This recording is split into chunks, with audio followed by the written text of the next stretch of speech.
Warning, the following may contain crawling claws. Join fantasy authors Phil Tucker, Timandra Whitecastle, David Benem, Benedict Patrick, and Josiah Bancroft as they roll dice and take on the bad guys in a game of Dungeons and Dragons. 5 authors, 5 worlds, 1 adventure. It's time to get crit-faced.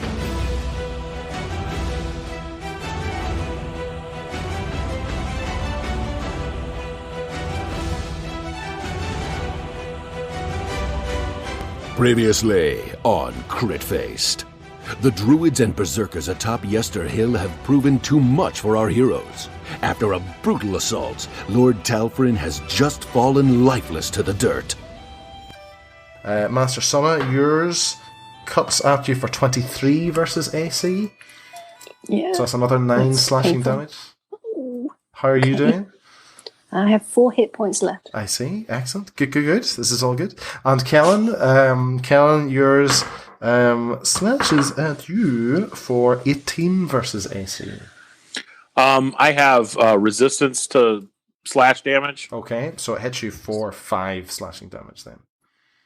Oh, that just, it doesn't even take up all my bonus hit points. So I stick my tongue at it. Okay, good stuff. Right. Lord Talfryn, so you are potentially dead. Would you like to take a Goodbye, everybody. Would you like to take a death No, saving we need throw? you. So what's that again? So you roll a d20 and you want to get 10 or higher.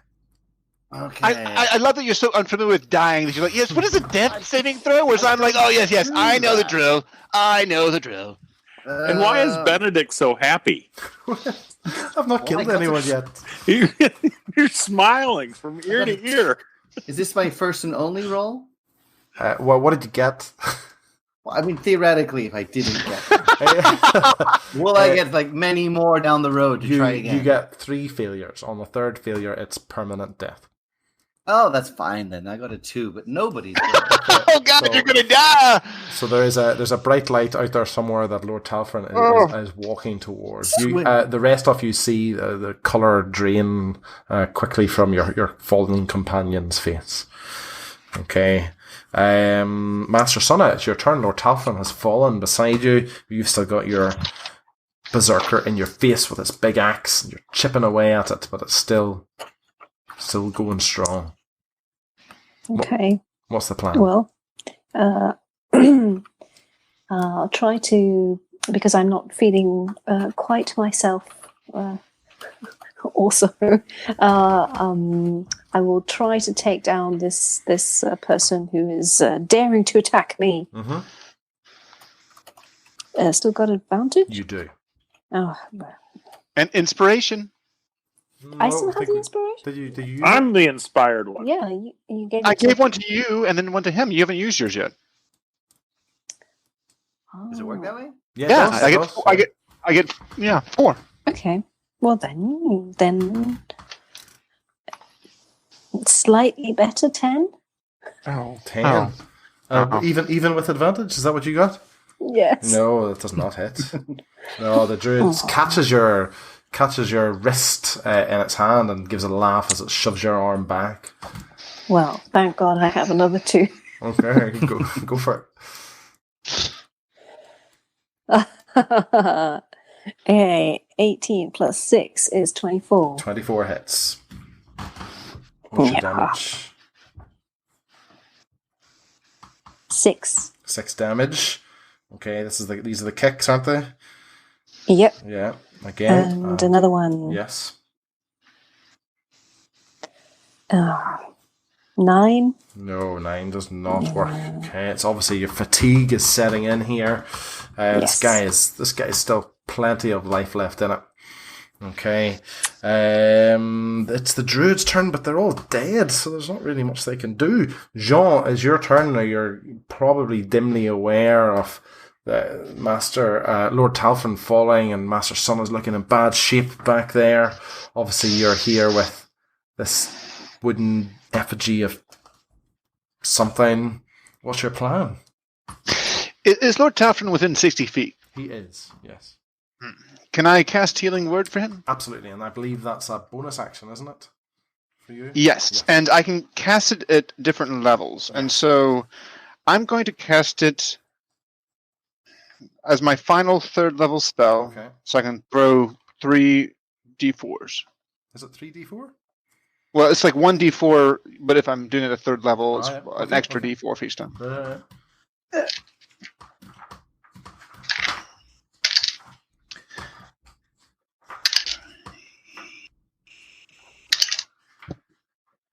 7. I come surging back up to my feet. Did you? No, I think you get a bonus with that as well as the dice roll. Did you add that on? Let me just check. What's the bonus? So what's your? See, when you cast spells to attack, what do you add to your dice rolls then? Spell attack bonus is +7. So you also add that as well. Oh, Yeah. So another 7. Because normally it's 1d4 plus your spellcasting ability modifier. Okay. So now that was like a bonus action. Sorry, I'm wrong. No, I think it's your charisma. Is your charisma +5? +4. +4.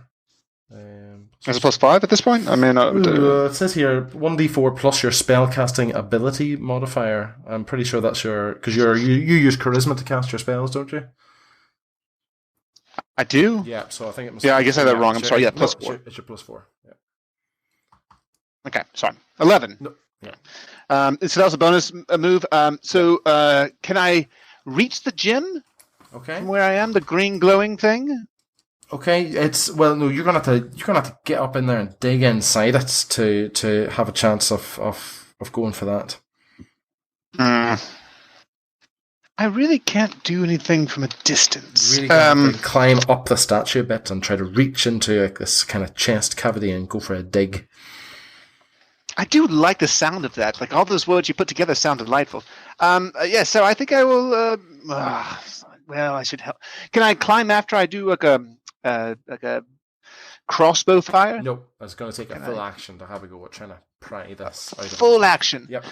I mean, there's part of me that thinks if I grab this gem, it might be useful against these monsters, and at least distract them from my friends. So, yes, I'm going to try to grab this green glowing thing. Do you want to roll a d20 Yes. and just tell me what you get, please? Yes, I got an 18. Yeah, so Pretty good. basically you climb up the twigs here. This it's pretty easy to climb actually, and the chest cavity gives quite easily, and you do see, as exactly as Davian described earlier, this green glowing rock just lodged in this twig thing's chest. It's easy enough for you to reach out and grab it. Yay! And I do. You got a glowing gem. There's no. And I now leave my friends by turning invisible and going to the countryside where I live on this glowing gem for the rest of my life. Okay. But do you not have any wine? It doesn't seem to have any noticeable effect on the clearing or the berserkers, the fact that you've done that. But you've done it. Well, I feel more special, though. Okay. Good stuff. Jean, I believe that's the end of your turn. So that is the end of my turn. Kellen, it's your turn. You're in the face of Jean's previous dance partner. What's the plan? Kill. All right, you've got advantage, remember? All right. First roll, 14. Okay, 14 will hit. 11 points of damage. 11 points of damage. Okay, yep. Go for it. Opening these wounds, but still going strong. Adrenaline pumping through its veins. 20. 20 hits. 11. Yep. Again, starting to sag, but a lot of life left in it. And the last one, 21. 21 hits. 10 points. 10 points of damage. Wow. Yep. Okay, yeah, it's been rough. This obviously the spear, the blood spear is just, you're a demon in combat at the moment, but these guys are built to take it. Is that the end of your turn? That's it. Okay, it's the berserker's turn. They're howling again. The one that was on Lord Talfryn, because although you've got your health back, you've not had a chance to get up or anything like that. It sees Kellen just making a mess of its pal, and it runs over to Kellen to join in the fray. So Kellen, you've got 2 on you. Master Sonna, you've got 1, and Master Sonna's lunges with advantage and gets 19 versus AC. and just opens up a big gash across your head for 9 slashing damage. I imagine you crumple to the ground. Yes. Kellen, you've got your 2 on you. First one gets 19 versus AC. And the second one gets 18 versus AC. Those will both hit. Okay, so that's in total 18 slashing damage. And I have resistance. Okay, so that's 9 slashing damage. Okay. How are you doing? Fine. What? What health? What are you on now? 42. 42? Is this resistance? This resistance is brutal. Well, I've only taken 2 hits. Yeah. I've only been hit twice. Okay, so, and that's it. That's so guys, I mean, you're aware of this sort of, Jean, you can probably see it best of all. There just seems to be blood splashing everywhere over where Kellen is. He's moving like crazy, like his combatants are moving like crazy, but nobody's dropping. You know, it's just blood's going, but nobody's actually falling over there.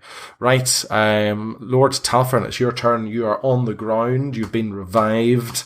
You're dimly aware that it's Jean's doing. It's the only reason that you're conscious. Master Sunna has just fallen. She's her body's about 10 feet from you, as well as her victorious attacker, and your previous attacker is turned lumps out of Kellen. Oh, well, I know that Kellen can take quite a few lumps. So I fling out my hand towards the attacker that stands over Master Sunna, and I hurl a scorching ray at him. Okay. So to hit, 22 will hit. A 25. Yeah. And a 14. Yes, still hits. All hit. All right. So I am going to roll 66. That's pretty good. That's wow.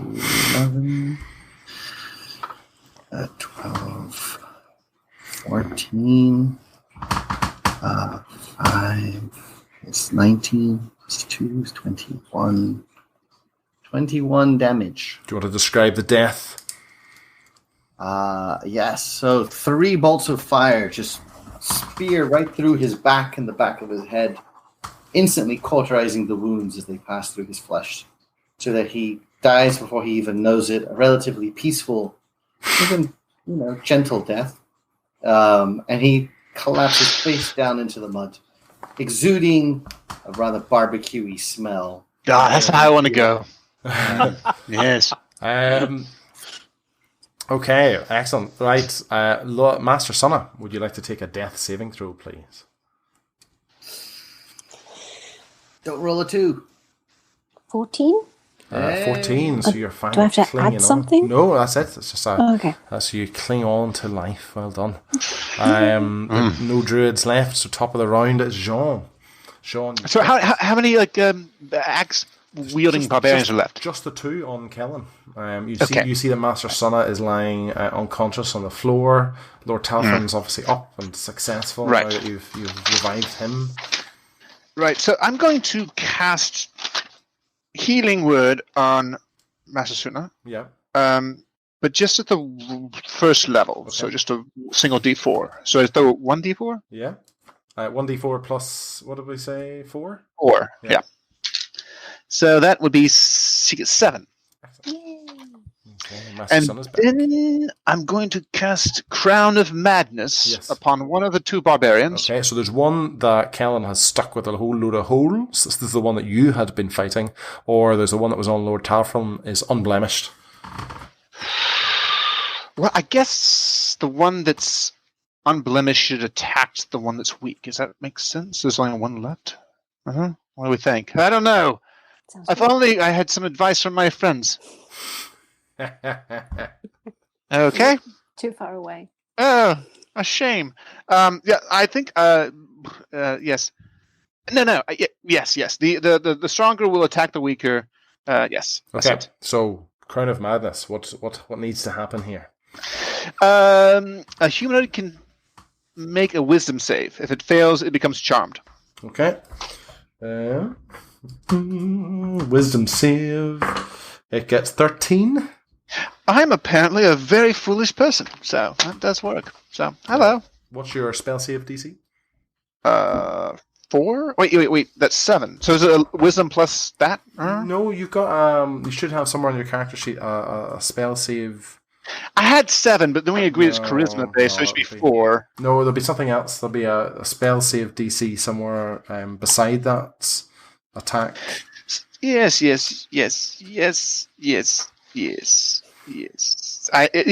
That is blank. Okay. Well, no, the spell saving DC is 15. Oh, well, there you go. That's it? Oh, yeah. Yeah. So he fails then. Oh, okay. Yes. Well, he is now my puppet, and I will force him to attack his compatriot and do haste. So do you do that on his turn? Prior to making its move.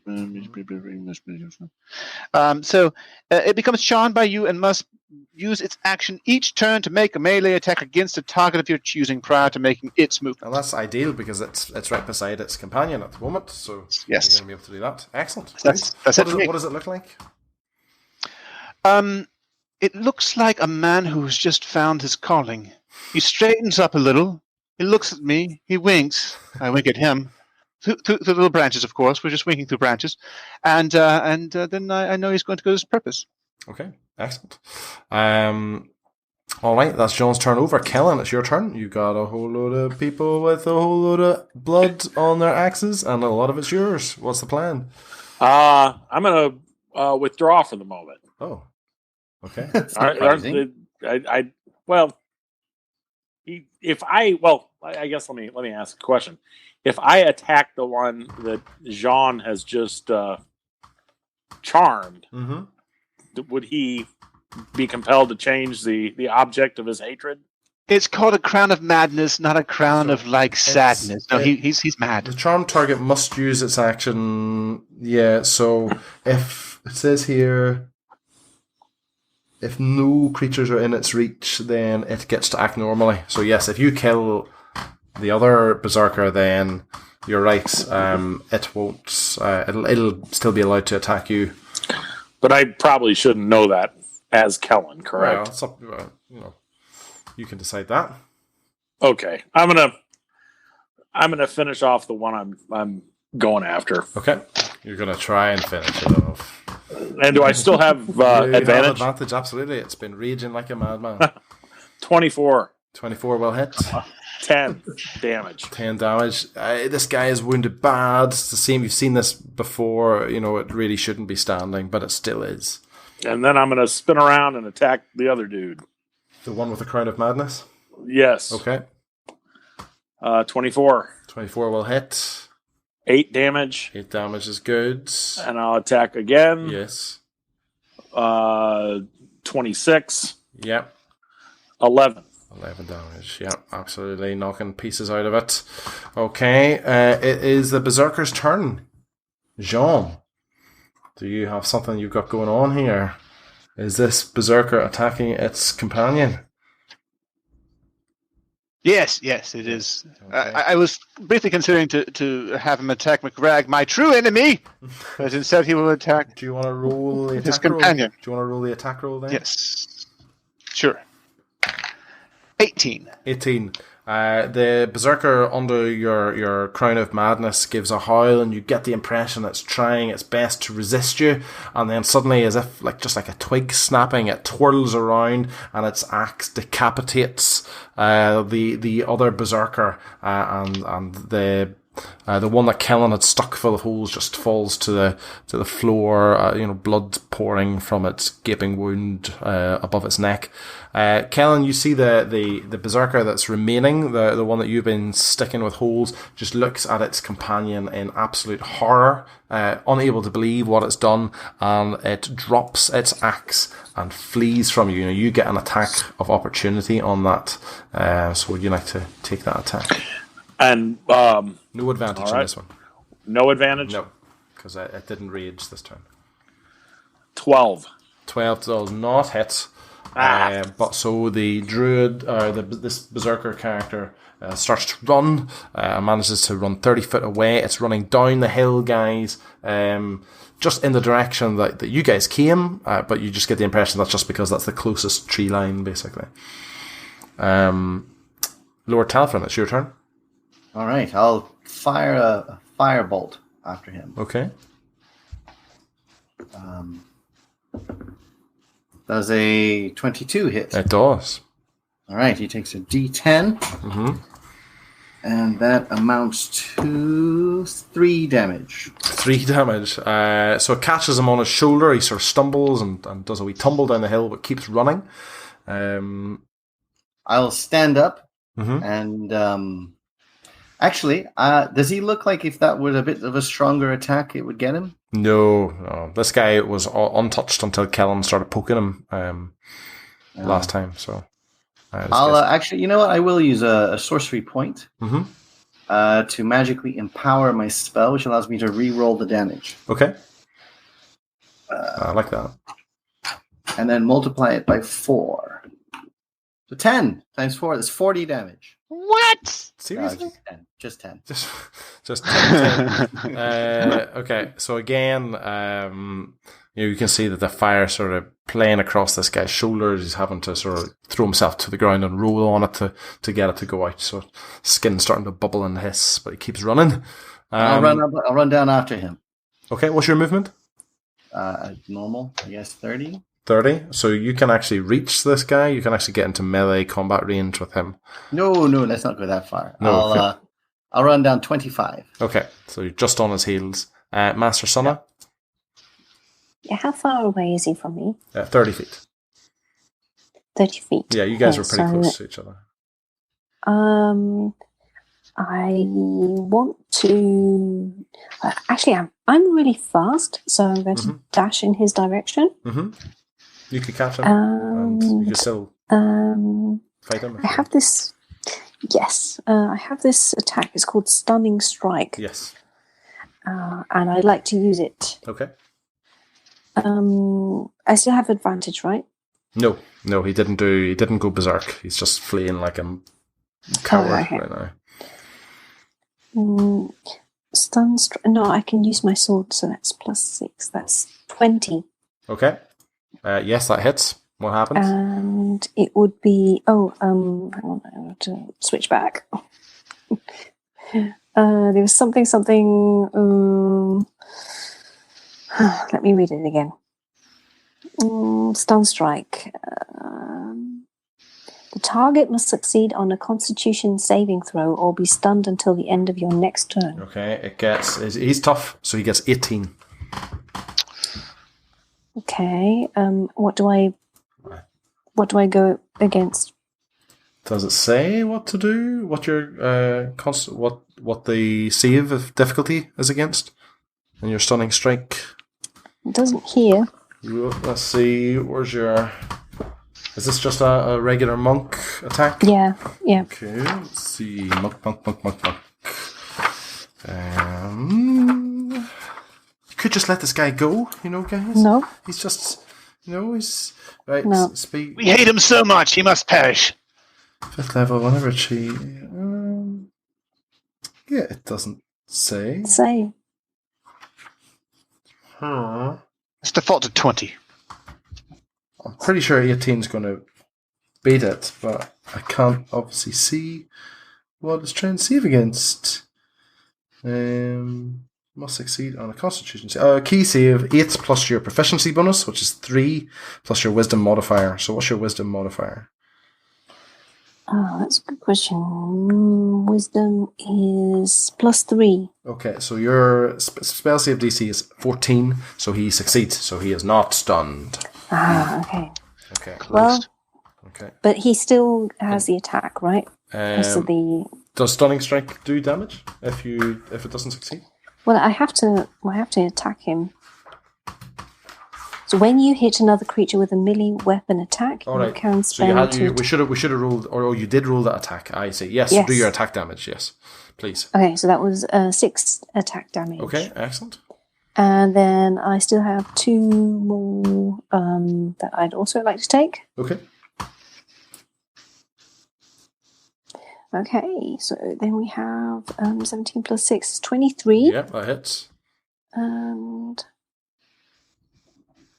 that's 5 plus 3 is 8. Okay, that does it. This guy is not in good shape. And then 18 plus 6 is 24. Okay, that hits. Plus, and that's the damage is 6. 6. Do you want to describe this guy's death? Ooh. Yay, Master Sana. He dies. He dies, as we all do one day in a retirement home with It's a really nurse. hard to do that, because I'm, with a saw you could do and then I go into a pirouette and chop off his head or something. But I'm supposed to be unarmed when I do these extra attacks. And I'm like, okay, so I've done the 5-point fury thing, and have you pulled out a spine yet? Just a chop to the throat. It's just I'll do the there's a Temple of Doom, where you sort of it punched through his chest. Yes, grab his heart. So, Yes. And I was like, bob, and my hand maybe just collapses. Brilliant. And it does collapse. Very nice, yes. Okay. That's it. You've defeated the druids of Yester Oh my Hill. god, yeah! And you guys have reclaimed the gem of the Wizards of Wine winery. Oh, one of us has. Guys, it is late, so I think we're going to call the session there. But I think because of your successes at the winery and against the Stani, you guys have just hit the next level. Level 10. Level 10. It's level 6, right? 6 now, yeah. At last. There we go. 10 or 6. That's good. Oh, Merry Christmas, everyone. Merry Christmas. Happy 4th of July. Okay. That was a lot of fun. Crit Faced is a weekly Dungeons & Dragons podcast. To make sure you never miss an episode, and to get an exclusive prequel episode of the podcast, where you can find out what our characters were up to before this adventure began, head over to critfacedpodcast.com and join our Crit Faced fan group.